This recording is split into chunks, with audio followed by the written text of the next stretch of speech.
Greetings. Welcome to the Carnival Corporation PLC's second quarter 2025 earnings call. At this time, all participants are in listen-only mode. A brief question-and-answer session will follow the formal presentation.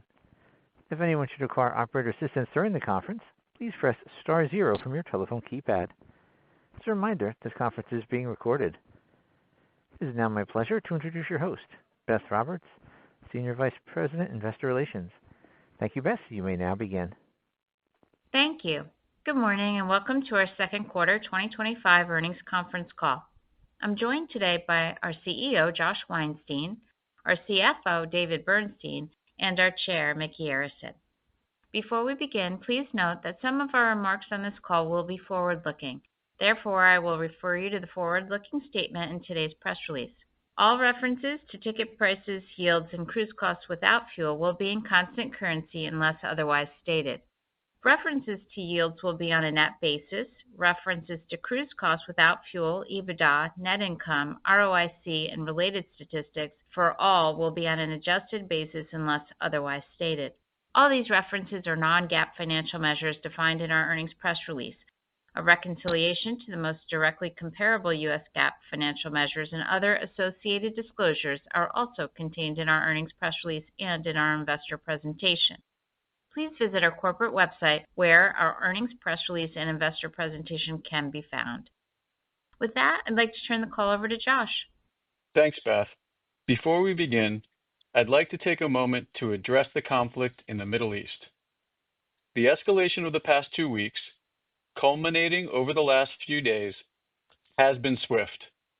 While we certainly hope for a quick and peaceful resolution, and it has not yet had any discernible impact on our business, this is all unfolding too quickly in real time to try to project how it could impact our future business.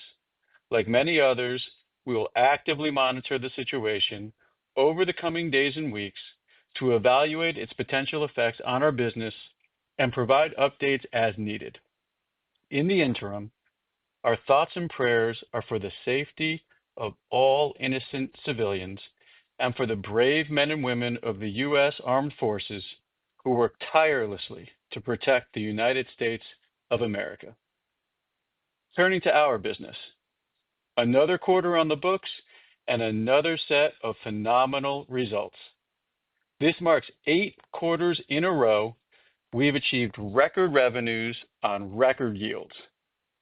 We also hit new second quarter highs for EBITDA and operating income, both in total and on a per ALBD basis, while customer deposits also reached an all-time high. Year over year, EBITDA was up 26%, operating income increased by 67%, and net income more than tripled as we continue to benefit from our focus on commercial execution. Net income came in $185 million better than guidance as we outperformed across the board.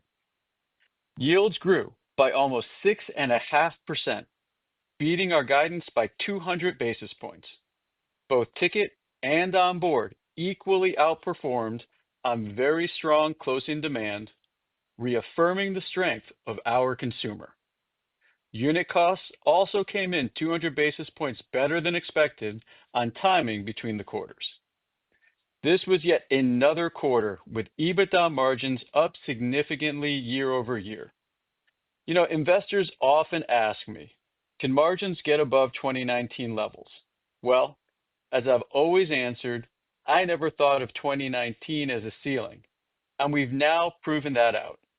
Last quarter, EBITDA margins were 140 basis points above 2019, and this quarter, they were 200 basis points higher. In fact, this past quarter's margins were the highest we've achieved in nearly 20 years. This consistently strong performance significantly accelerated progress towards our 2026 sea change targets. In December, we telegraphed being able to hit our 50% EBITDA per ALBD growth target at the end of 25. In March, we said that we expected our 12% return on invested capital target to also materialize at the end of 2025. And now we can advise that through the hard work of our amazing global team, we met and exceeded both of these targets a full 18 months ahead of schedule. We were able to deliver trailing 12-month EBITDA per birthday 52% above our 2023 baseline, and our ROIC surpassed 12.5%, more than doubling in less than 2 years. Now, this was no small feat, given these are both the highest levels this company has seen in nearly 20 years. Not to be forgotten is our third 2026 commitment to reduce our carbon intensity by 20% as compared to 2019. I'm very pleased to report we have also just met this target as well. This is not only great for the environment, it's also great for our bottom line. Again, thanks to each of our phenomenal team members, we topped these milestones in half the time originally expected. And even better news, we have so much more potential to take our margins, returns, and results even higher. So, with our 2026 targets in the rear view mirror, we anticipate setting new targets in early Q2 next year, and I look forward to raising the bar even higher.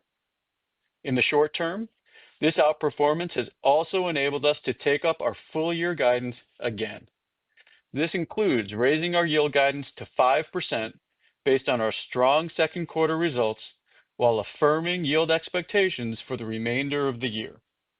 Cumulatively, that will take our yields up 16% across 2024 and 2025. In a world of heightened volatility, the amazing cruise experiences our portfolio of cruise brands deliver at a truly exceptional value simply stand out.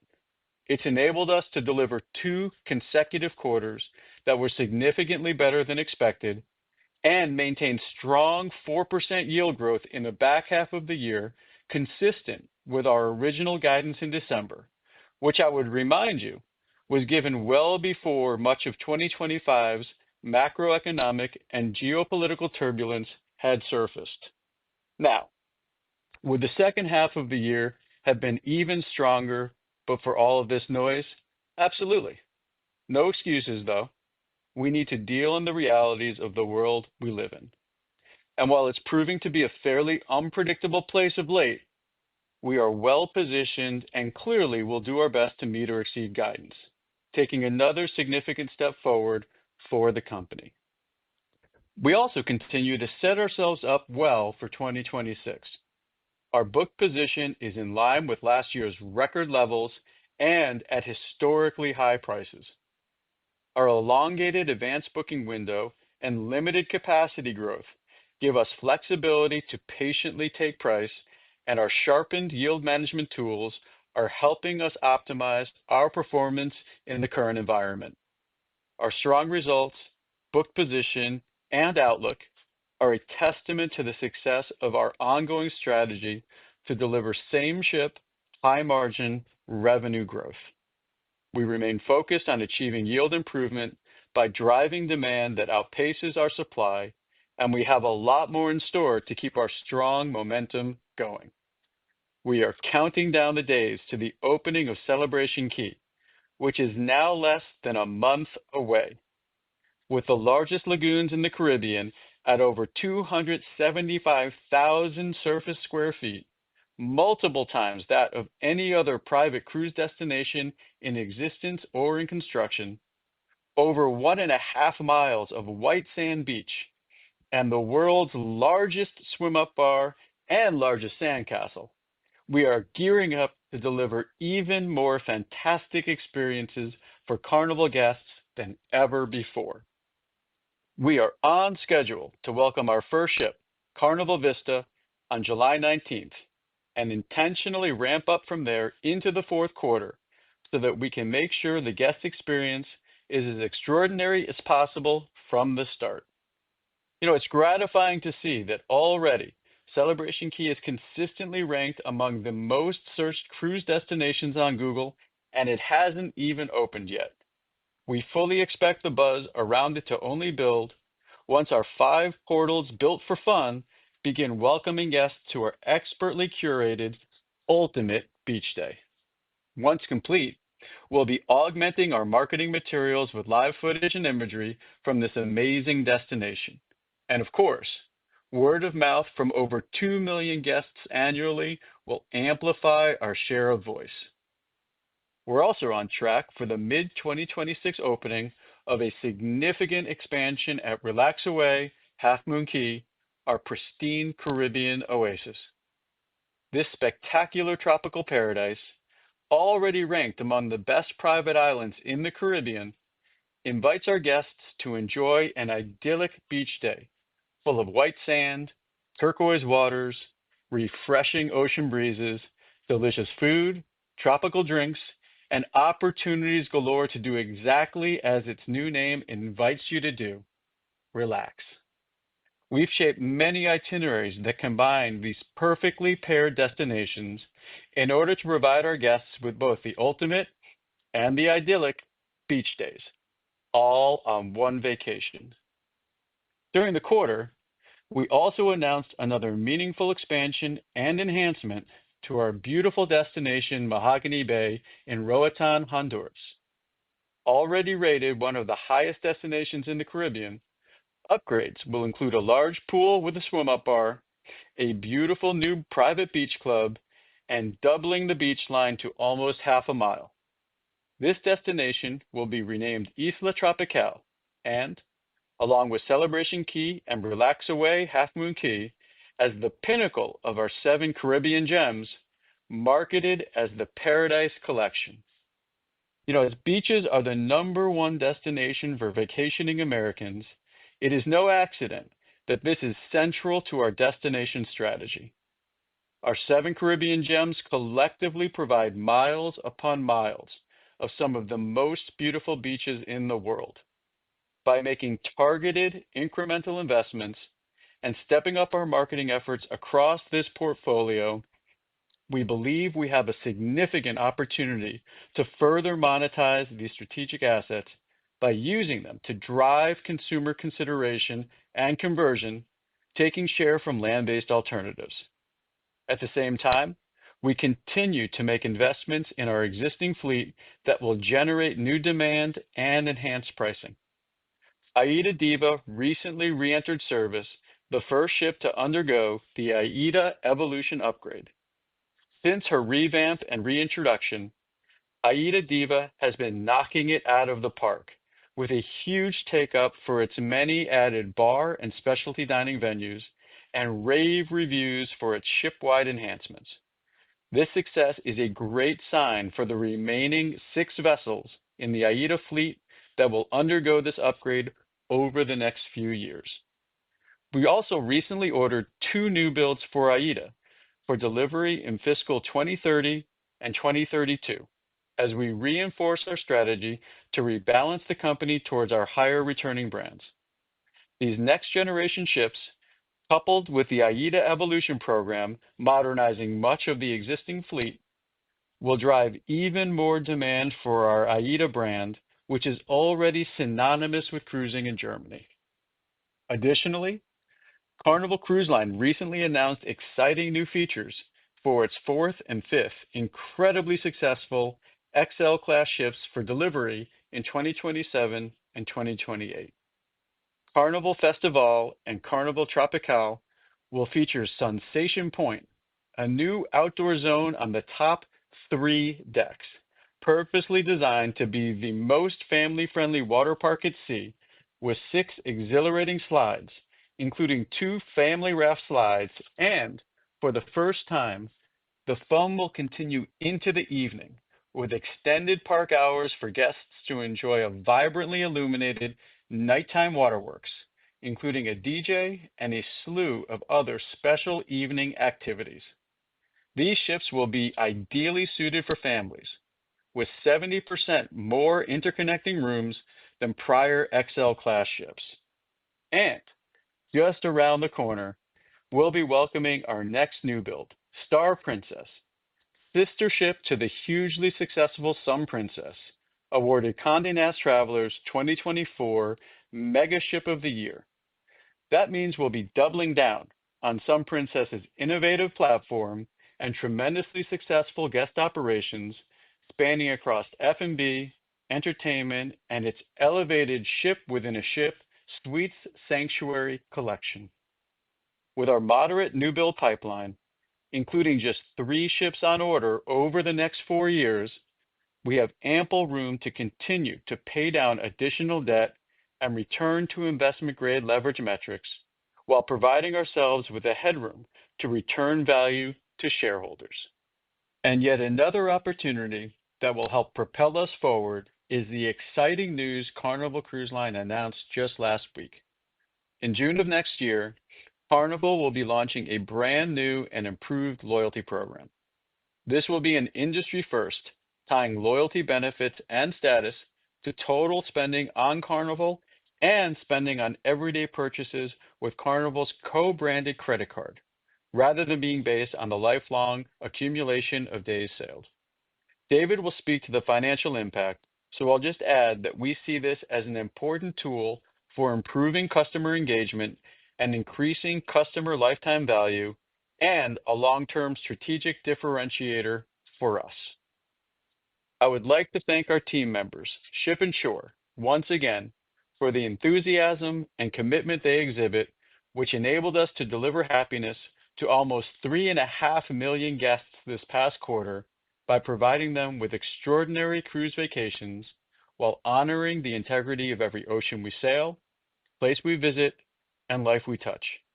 It is their combined effort that has made a truly transformational change in this company inside of just 2 years. I would be remiss if I also didn't express my appreciation for all of the many supporters who contributed to this successful outcome. Thank you to our travel agent partners, destination partners, investors, and of course, our loyal guests. We could not have done this without all of you. While I'm incredibly proud of the great progress our teams have made in such a short amount of time, these results are nowhere near our end point. The tailwinds and opportunities before us give us the potential for so much more. With that, I'll turn the call over to David. Thank you, Josh. I'll start today with a summary of our 2025 second quarter results. Next, I'll provide some color on our improved full-year June guidance, as well as some key insights on our third quarter guidance. I will also explain the financial impact of Carnival Cruise Line's exciting new loyalty program, Carnival Rewards, for 2026 and beyond, and then finish up with an update on our efforts to rebuild our financial fortress through refinancing and deleveraging. Turning to the summary of our second quarter results. Net income exceeded March guidance by $185 million as we outperformed once again, achieving our highest ever second quarter operating results. The outperformance was essentially driven by 5 things. First, favorability in revenue worth $84 million as yields came in up over 6.4% compared to the prior year, and that was on top of last year's robust 12% increase. This was 200 basis points better than March guidance, driven by close-in strength in ticket prices and continued strong onboard spending. The yield increase was a result of improvements on both sides of the Atlantic. The improvement in ticket prices was across all core programs. The improvement in onboard spending was broad-based, as all major categories of spending were meaningfully higher. Second, cruise costs without fuel per available lower berth day, or ALBD, were up 3.5% compared to the prior year. This was also 200 basis points better than March guidance and was worth $56 million. The favorability in costs was driven by the timing of expenses between the quarters. Third, favorability in fuel consumption and fuel mix was worth $18 million as our efforts and investments to continuously improve the energy efficiency of our operations, leveraging technology and best practices, paid off once again. Fourth, Interest income and expense favorability of $8 million was driven by higher interest income and an opportunistic debt prepayment. And fifth, $15 million from the favorable net impact of currency and fuel price. Customer deposits at the end of the second quarter were at an all-time high, up over $250 million versus the prior year, despite the impact from our third quarter capacity decline of 2.4%. Next, I will provide some color on our improved full-year June guidance. June guidance net income of approximately $2.7 billion is a $200 million improvement over March guidance. The improvement was essentially driven by 5 things. First, our second quarter favorability and yield flowed through to the full year, improving our full-year yield guidance by 30 basis points to 5% higher than strong 2024 levels, which were up almost 11%. The total increase in full-year revenue was over $100 million, which included not only the flow-through of the second quarter favorability in revenue, but also additional voyages that were added by Carnival Cruise Lines, primarily in the fourth quarter as a result of the change in the dry dock schedule into 2026. These additional voyages improved June guidance net income.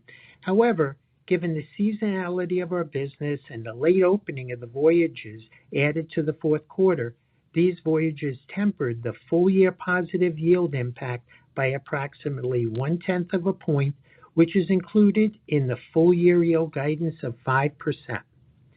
Second, cruise costs without fuel per ALBD are now expected to be up 3.6% compared to the prior year.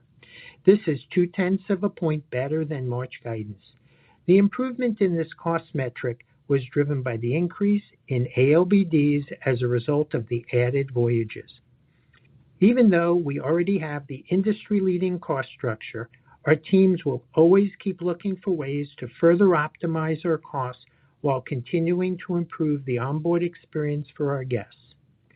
Third, favorability in fuel consumption and fuel mix from the second quarter is expected to continue throughout the second half and grow to approximately $30 million for the full year compared to March guidance. Fourth, favorability in interest income and expense from the second quarter is also expected to continue throughout the second half and grow to approximately $30 million for the full year compared to March guidance, driven by our refinancing efforts during the second quarter. And fifth, approximately $35 million from the favorable net impact of currency and fuel price. All of this results in $6.9 billion of EBITDA, a 13% improvement over 2024, virtually all of which is being driven by same-store revenue growth as our capacity is only up 1% year over year. Next, I will provide some key insights on our third quarter guidance. As I previously indicated during the last 2 earnings calls, third quarter cruise costs are expected to be higher than the full year increase. Third quarter cruise costs without fuel per ALBD are expected to be up 7% compared to the prior year. 4 factors are driving nearly half the year-over-year increase. First, the introduction next month of our game-changing exclusive Caribbean destination, Celebration Key. While we anticipate that Celebration Key will be a smash hit with our guests and provide an excellent return on our investment, operating expenses for the destination will impact our overall year-over-year cost comparisons. Second, 2024 benefited from one-time items that we mentioned last year, also impacting our year-over-year cost comparisons. Third, higher advertising expense, which we discussed on the December call. And fourth, lower third quarter capacity, which results in spreading our fixed costs over fewer ALBDs. Now let me explain the financial impact of Carnival Cruise Line's exciting new loyalty program, Carnival Rewards, on 2026 and beyond. As Josh described, this new program will start in June 2026, impacting results for the second half of 2026. While the program will be cash flow positive from day one, it does impact our yields and our P&L during the first couple of years. Accounting treatment for recognizing revenue requires a deferral of a portion of the ticket price paid by the guest, equal to the value of future program benefits earned. Over time, the redemption of benefits by guests will build, and so will the revenue recognized for delivering these benefits to the guests. We expect that it will take approximately 2 years for the revenue recognized each quarter from the benefits redeemed by guests to exceed deferred revenue of the portion of the ticket price paid for the future benefits. Once this happens, after approximately 2 years, the program will be accretive to our yields. As a result, the year-over-year impact on yields is expected to be about 0.5 point in 2026, a bit less in 2027, neutral for 2028, and turn positive thereafter. It should also be noted that we do not anticipate any meaningful impact on costs from the new loyalty program when compared to the current program. We look forward to building greater engagement with our guests because of the new exciting Carnival Rewards program. Most airlines introduced similar types of loyalty programs many years ago, and we know how beneficial those programs turned out to be. Now I'll finish up with an update of our refinancing and deleveraging efforts. During the quarter, we prepaid $350 million of a $1.4 billion notes due 2026 and refinanced the remainder with senior unsecured notes due 2031. These transactions will reduce net interest expense by over $20 million through early 2026. We also upsized our euro-denominated floating rate loan from 200 million to 300 million euros, extending its maturity and amending its margin at a favorable rate, resulting in an all-in interest rate of less than 4%. These transactions continued our efforts rebuilding an investment-grade balance sheet. We have been working aggressively to reduce interest expense, simplify our capital structure, and manage our future debt maturities, refinancing nearly $7 billion of debt already this year at favorable rates. We are pleased that our efforts have been recognized with the recent credit rating upgrades. In fact, we now have only one notch to go to reach our investment-grade rating with both S&P and Fitch. Over the last 3 months, we saw a marked improvement in our net debt to EBITDA ratio, going from 4.1 times at the end of the first quarter to 3.7 times as of the end of the second quarter. During the second half of 2025, we anticipate continuing to pay down debt. However, it will not impact net debt as we'll be utilizing cash already on the books. While we are guiding to improved EBITDA in the second half of 2025, given the delivery of Star Princess later this year with its associated export credit, we expect our net debt to EBITDA ratio to remain flat at year-end with second quarter. Earlier this month, we extended and upsized our revolver capacity by 50% to $4.5 billion on more favorable terms, meaningfully enhancing our liquidity. With this in hand and coupled with our well-managed near-term maturity towers through 2026, we expect to opportunistically accelerate our debt reduction efforts during the remainder of 2025 and 2026, executing the rest of our current refinancing plan. Looking forward, we expect our leverage metrics to continue to improve as our EBITDA continues to grow and our debt levels continue to shrink, increasing our confidence in achieving investment-grade leverage metrics in the not-too-distant future as we move further down the road, rebuilding our financial fortress while continuing the process of transferring value from debt holders back to shareholders. Now, operator, let's open the call for questions. Thank you. We'll now be conducting a question-and-answer session. If you'd like to ask a question, please press star 1 on your telephone keypad, and a confirmation tone will indicate your line is in the question queue. You may press star 2 if you'd like to withdraw your question from the queue. For participants that are using speaker equipment, it may be necessary to pick up the handset before pressing the star keys. To allow for as many questions as possible, we ask that you limit yourselves to one question and one follow-up. Thank you.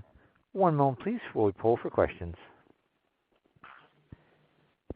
Thank you. Our first question is from the line of Matthew Boss with J.P. Morgan. Please proceed with your question. Great, thanks, and congrats on the phenomenal quarter.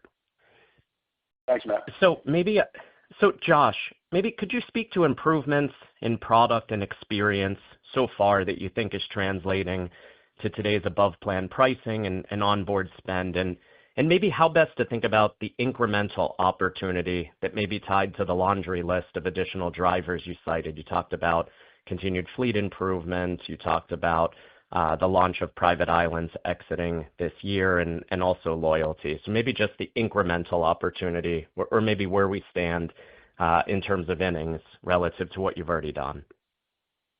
Sure. We've been talking about this for a few years now at this point. Really when we look at what the teams have done across the commercial space, they've been making, step-by-step improvements in pretty much all areas of the business. And when it comes to onboard experience and product, that's the one I've always talked about the least in this context, because they're always on their game, right? Nothing is going to be, from my perspective, about recreation. Really, it's going to be about innovation, step by step, responding to the guests that they are targeting. And it's small incremental things that make us, have this improved profile on board every single quarter. And they're not necessarily exciting in the eyes of lots of folks, but the way that Holland America, for example, understands its guests really lean into the concept of fresh seafood as an integral part of their cruise experience, and being able to source locally fresh and be able to champion that and make that part of the experience. Little things like that go a long way, and all of our brands do that all the time. Now, on top of that, we obviously do take opportunities to make some investments in the assets themselves. We talked about AIDA Evolution, and as you heard me talk about in my notes, it's exceeded our expectations when it comes to the returns that it's generating. So this is business as usual as far as I'm concerned, and that will continue well into the future. As far as looking forward, I'd say we're still in the early innings, right? Celebration Key doesn't exist yet. We have another month before that happens, and there's lots more in the pipeline. Some of which we've already talked about, other things we've not. Which doesn't mean it's huge incremental investments the size of Celebration Key, but things that we can do to make our experiences and products on the land side even better. We look forward to talking about that over time. Great. And then maybe, Josh, on the bottom line, how best to think about the margin opportunity, which I think you cited as so much more from here, with the last 2 quarters now exceeding 2019. And I think you've made it clear that you don't see 2019 as a ceiling. Right. No, highest in 20 years, right? So we feel good about that trajectory. From our perspective, it's maintaining our low-cost industry leadership status while continuing to focus on driving incremental revenue. It is as simple as that, and the incremental revenue is flowing to the bottom line. And that's exactly where the teams have been focused. And we can do both. We can chew gum and walk, and we can manage our costs and increase revenue, which is what you've been seeing. Great color. Best of luck. Thanks, Matt. Our next questions are from the line of Ben Chaiken with Mizuho Securities. Please proceed with your questions. Hey, good morning. Thanks for taking my questions. Maybe you could provide some color on pricing for Celebration Key itineraries. Is this asset getting a premium today, or is it too early? And then related, what plans do you have to market the destination?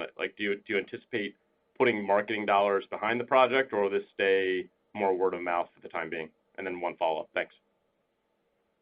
All right. So, good morning, Ben. So we are seeing a premium. It's in line with what our expectations were.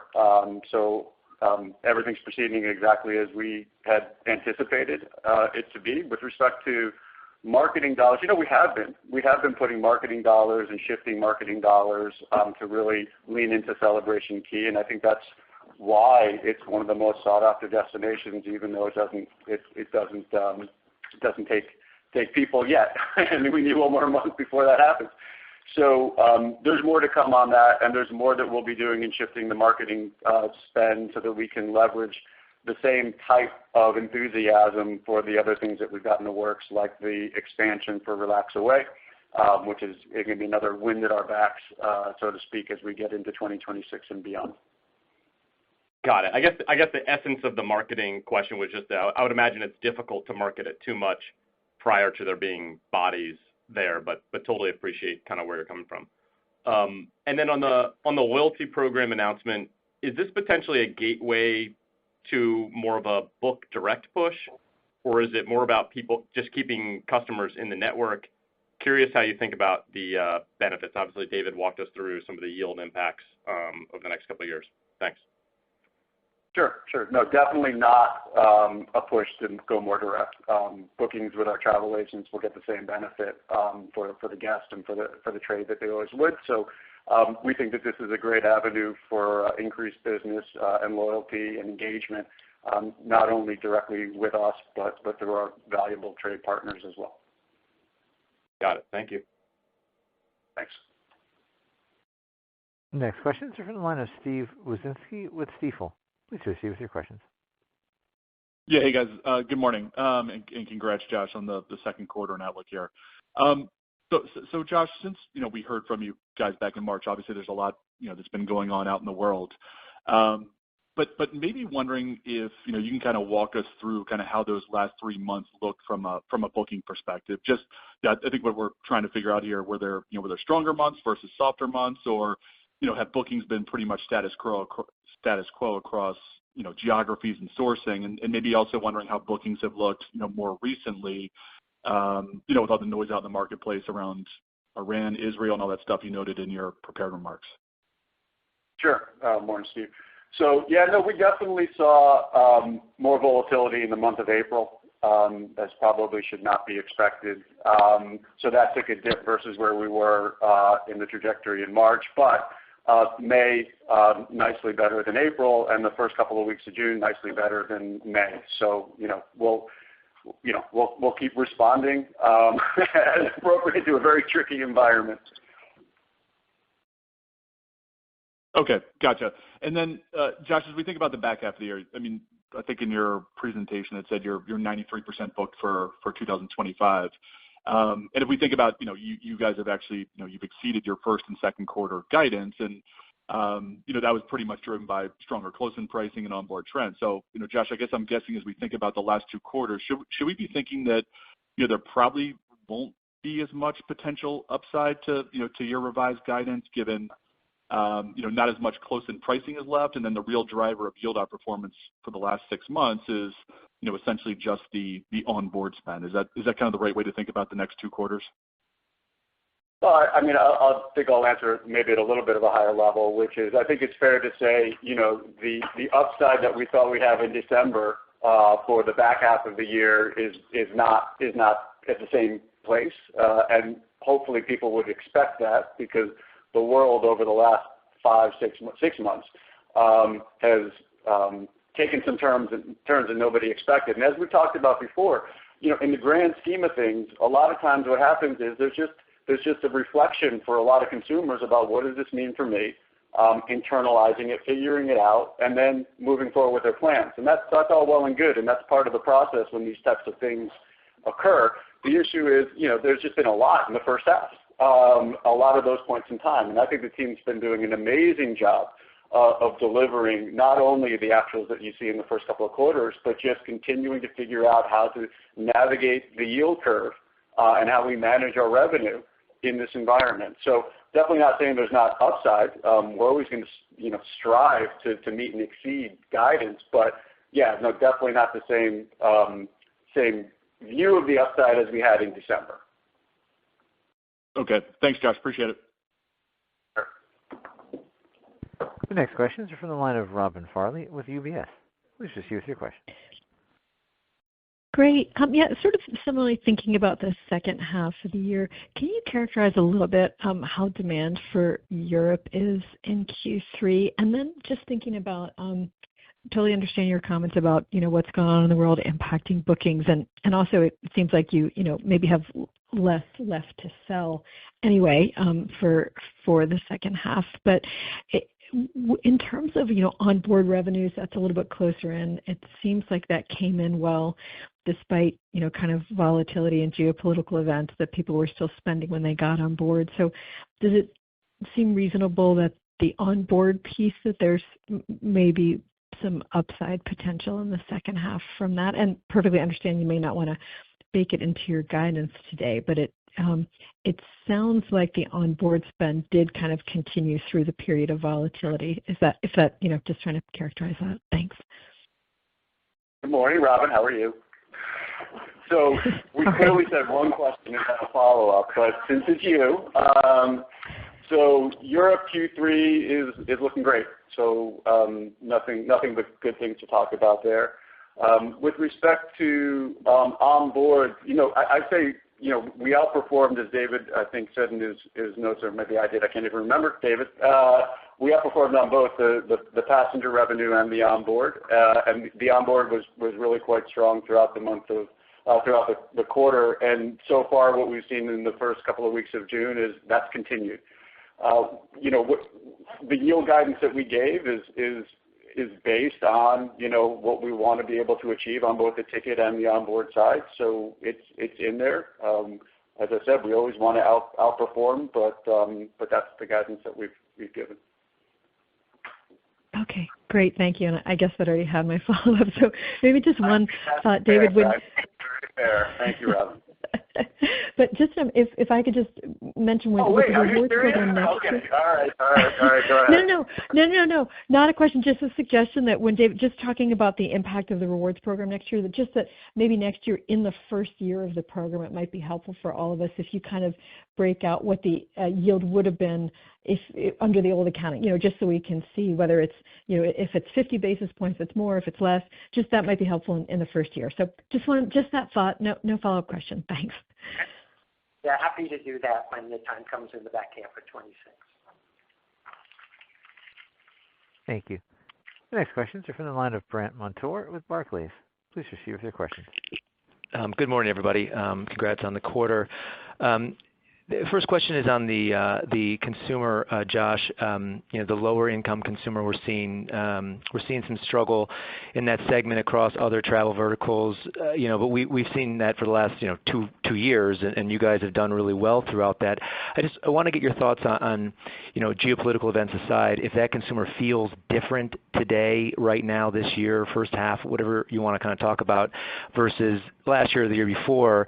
If you think you can kind of keep sort of knocking the ball off the cover with that consumer, if they're sort of accumulating a struggle that's going to start showing up. Sure. So we haven't seen anything that's really showing us a differentiation in patterns between the lower end consumer and those that are looking for the premium or even the luxury. So nothing in particular to speak of. I go back to what I've said a lot, which a lot of people say is we are a incredibly stupid value when it comes to the alternatives. And when people are looking to take vacation, because they do, we hold up really, really well. And the lower down you come in income, the more important that becomes, because they have to make their dollars really earn on their vacation. And that's what we try to do for everybody. Okay, thanks for that. And then just a second or another go at the second half here. Just looking at the implied guidance and the cadence, it does look like the fourth quarter implied guide is higher than the third quarter. We know that and the third quarter is obviously below the last couple quarters run rate growth. And so if Europe's not softer or there's anything to say there, then is it fair to say that the fourth quarter just has a sequential lift implied from the ramping up of the island, or is there sort of anything else in there that we could maybe highlight? Yeah, certainly Celebration Key is helpful in our portfolio, so we're happy about that. But taking a step back from percentages, when you look at actual dollars, the increases that we're forecasting, because Q3 is seasonally higher as a base, they're each $8 higher year over year. Okay, great. Thanks for that, guys. Congrats again on the quarter. Thanks. The next question is from the line of James Hardiman with Citi. Please proceed with your questions. Hey, good morning. Thanks for taking my call, and obviously congrats on another strong quarter here. So, Josh, you talked about a little bit of weakness in April, followed by a pickup from April to May, and then from May to June. I wanted to sort of connect that to the booking commentary for 2026. I think coming out of Q1, we were ahead in terms of bookings, and we're in line now. Should the narrative ultimately be that you saw a little bit of a lull in booking demand, but that you held strong on pricing throughout, just given the fact that you've got a lot of time, obviously, to fill out that order book? Or maybe I'm connecting dots that shouldn't be connected. Thanks. Yeah, no, I think generally, I agree. We don't have to panic and we don't have to do silly things. So, volatility comes and it goes, and like I said, our teams are managing the curve and trying to do the right things and staying ahead of the game. Got it. That's helpful. And then, you talked about up top how it's way too early to really anticipate sort of the Middle East conflict and how it might impact your business. But just based on where things are happening, right? This isn't new, right, at least in terms of having to take that part of the world off the board, right? Going back to the Israel-Gaza conflict. Do you anticipate where we sit today having to meaningfully change any itineraries? Crystal balls are nice, but we really only have a couple of ships at the very end of this year and for the winter, a few months into 2026 that would potentially have their itineraries impacting, and that's because they go and base themselves out of Dubai. And we're obviously we have mitigation plans, and we're looking at this, and we'll make the right decision at the right time. But we already avoid the Red Sea, as you know. So and when it comes to things like world cruises and exotic cruises, we really have no exposure in this area through the end of 2026. So safety is going to be paramount, and it always is. So we'll make the right decision as we understand what the lay of the land looks like. Got it. That's helpful. Thanks, Josh. Thanks, James. The next questions are from the line of Connor Cunningham with Melius Research. Please proceed with your questions. Hi, everyone. Thank you. Just on the 3Q cost guide, there's a couple things in there that I wanted to just understand a little better. I think you talked about 200 basis points of timing related stuff that shifted from 2Q to 3Q. And then you mentioned Celebration Key. Could you just, give a number on Celebration Key, what that headwind is? And I'm just trying to, it's more for 26 as that kind of normalizes throughout as it matures and whatnot. Thank you. Sure. So the four factors that I included was about half of the increase, and the total increase is 7%. Celebration Key, I had mentioned, was about a half a point impact for the full year. So it's about a full point for the back half of the year in each of the third and the fourth quarter. I didn't say it was 200 basis points for the one-time benefits from last year. It's just that we had mentioned it, but it's about a point in the third quarter for that particular item. So a point for Celebration Key, a point for the one-time benefit, and the advertising and the lower capacity was probably worth between the two a little over a point. Okay, helpful. And then just on loyalty, I don't know how much you want to talk about this, but you mentioned the airlines and how they've benefited from that. When those companies talk about it, they talk a lot about the marketing component related to the credit card, agreements that they have as well that are tied to it. I think you extended your credit card relationship with Barclays in 2022. When does that expire? And do you have any details around how many people actually have the card today?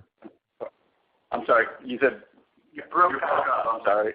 You want to know how it ties to the credit card? Is that the question? Yeah. So basically, you mentioned the airlines, and I'm just trying to make the parallel because they talk. I mean, the numbers there are huge, and so just like how many people actually have the card, what percentage of marketing revenue of your overall revenue you get from the marketing component from the credit card? Just any details there, I think would be really helpful. Thank you. Okay, got it. So I'd rather not give specifics just from a competitive standpoint, but I would say that the existing program that we have for loyalty is disassociated with our co-branded credit card from Carnival, and several of our other brands have the same thing, and that's a very successful program in and of itself. The benefit of the new program, one of the benefits, is there's a distinct tie between the two, which does not mean you need a credit card, a Carnival credit card, to be able to enjoy being part of the loyalty program, but having the card will supercharge your ability to generate points, generate status, and we'll be talking more about that by the time we get to the end of the year, just from a consumer standpoint, about exactly how all of it will work. But the card is a great part of this, and so the card will be part of this for the foreseeable future. Okay, appreciate it. Thank you. The next questions are from the line of David Katz with Jefferies. Please receive your questions. Hi, good morning, everybody. Thanks for taking my question. I wanted to just dig a little deeper on the ship sale, if you don't mind.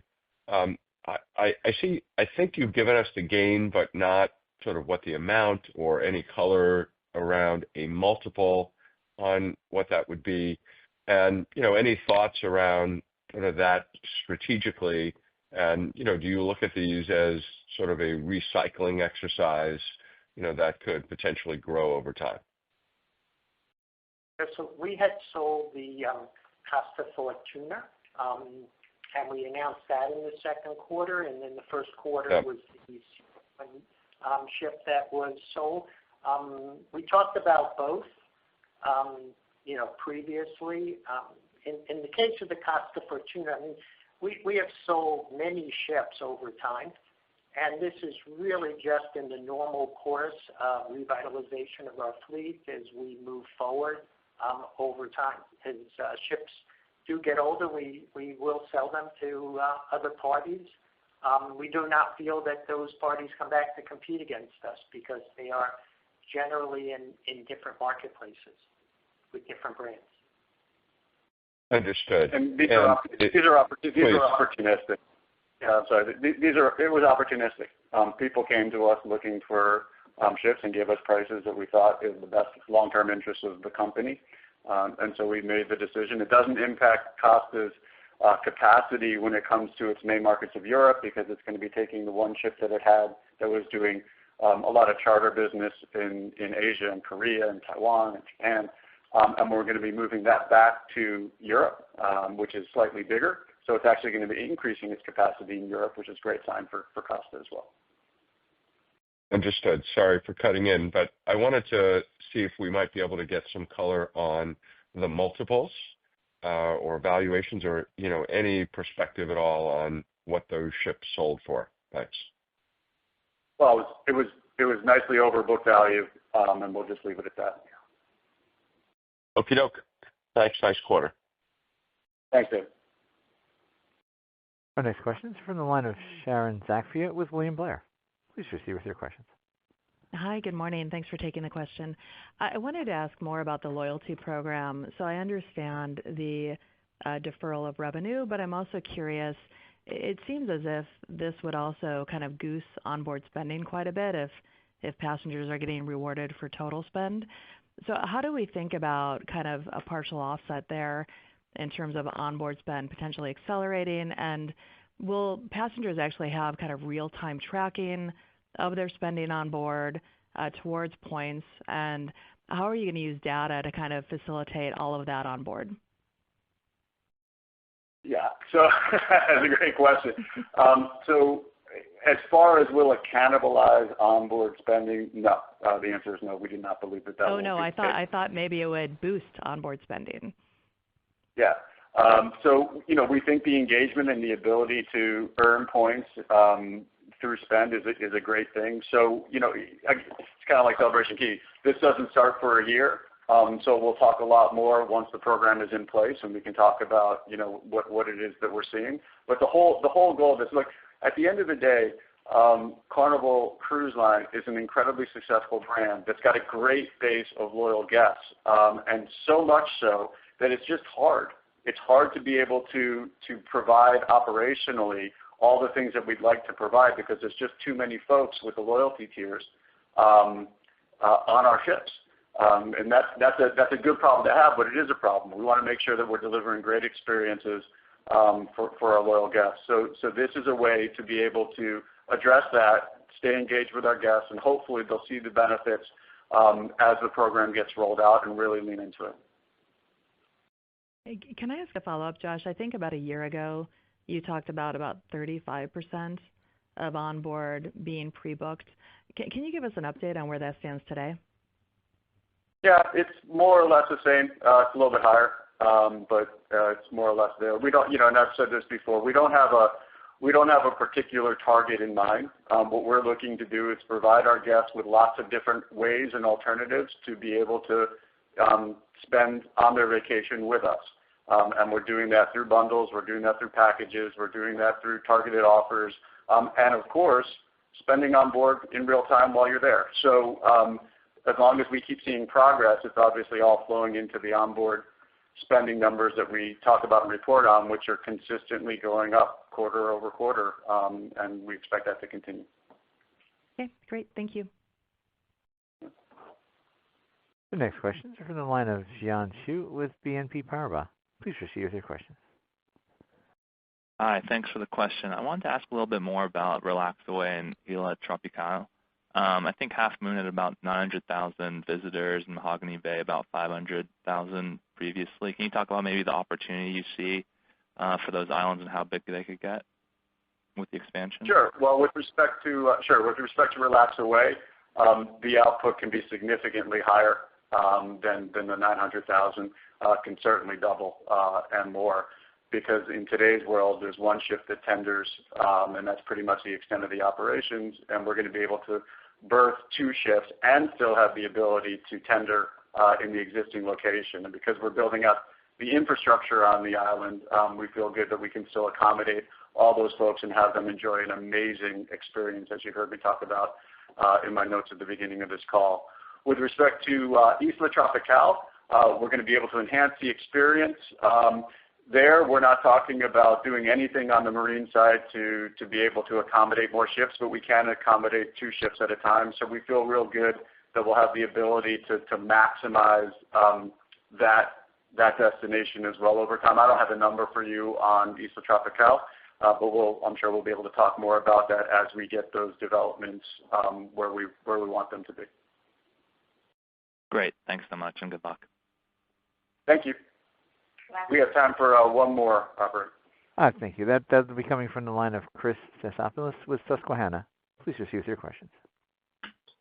Good morning, everyone. Thanks for getting me in here. I'll keep it to one. Josh, we've spoken in the past on the loyalty program. Obviously, it is a big piece of the story with respect to airlines. But want to understand why the change now. Was this contemplated back at your Investor Day? I think it was 2 years ago, and feedback so far. And then part B, David, the 0.5 point impact for next year. Any color that you can give with respect to what's assumed with acquisitions and existing users? Thanks. So with respect to the loyalty program, no, it wasn't something that we 2 years ago were kind of focused on. I wasn't focused on it. So I guess that's the answer to the question. Yeah, and the 0.5 point really just comes from the fact that once the program starts, we do have to initially defer a portion of the ticket price that's associated with the benefits that people will earn from the program. So, there's, as I said, we don't expect incremental costs associated with the new program versus the existing program. And it's just a deferral because, initially when this first starts, you're not going to see the redemption of any benefits immediately. and therefore you're not getting revenue from the redemption. So it'll take some time for it to normalize itself, as I indicated. Okay, thank you. Okay, so I'll just say thank you, everybody, for joining us for another earnings call. And from my team, I'd say take a bow. Congratulations on exceeding sea change targets 18 months in advance. That is an amazing job. Well done. This concludes today's teleconference. You may disconnect your lines at this time. Thank you for your participation.